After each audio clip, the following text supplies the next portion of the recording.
ఈరోజు నేను మీకు ఒక చిన్న ఎగ్జాంపుల్ చెప్తానండి. 2012 సంవత్సరంలో నేను ఒక 2 స్కూల్ వెహికల్స్ కొన్నాను. 2 స్కూల్ వెహికల్స్. స్కూల్ ఇది మా వైఫ్ రన్ చేస్తారు.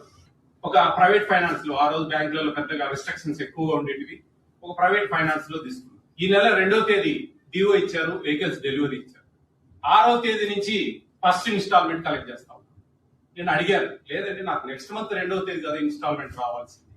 లేదు సార్, మాకు ఇట్లే ఉన్నాయి మా రూల్స్, మేము ఇప్పుడు తీసుకునేప్పుడు 6వ తేదీ 7వ తేదీ అట్లా స్టార్ట్ చేస్తాం. అట్లా కాదండి, తప్పు కదా, మేము ఇంత 26 రోజుల ఇంట్రెస్ట్ నేను ముందుగా పోగొట్టుకుంటా ఉన్నా కదా దీంట్లో, ఎట్లా అని చెప్పి 48 ఇన్స్టాల్మెంట్స్.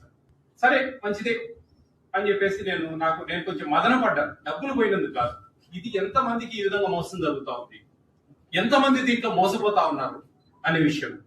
48 ఇన్స్టాల్మెంట్స్ అయిపోయి నేను మొత్తం ఇన్ఫర్మేషన్ రైట్ యాక్ట్ పెట్టి మొత్తం తెప్పించాను. మొత్తం ఫోరంలో వేశాను విత్ ఆల్ ప్రూఫ్స్. ఎంత ఎప్పుడెప్పుడు డబ్బులు కట్టిండేది. 26 రోజుల బిఫోర్ 48 ఇన్స్టాల్మెంట్స్ మొత్తం ఇంట్రెస్ట్ తో సహా నాకు ఒక 2-3 ఇయర్స్ తర్వాత అవన్నీ ఇచ్చారు. అంటే ఇదేదో సాధించామని కాదు నేను అనేది. అది నేను బాగా దాన్ని హైలైట్ చేసి బాగా మా చుట్టుపక్కల పేపర్కి ఎత్తించి అవేర్నెస్ అనేది చాలా ఇంపార్టెంట్ అండి.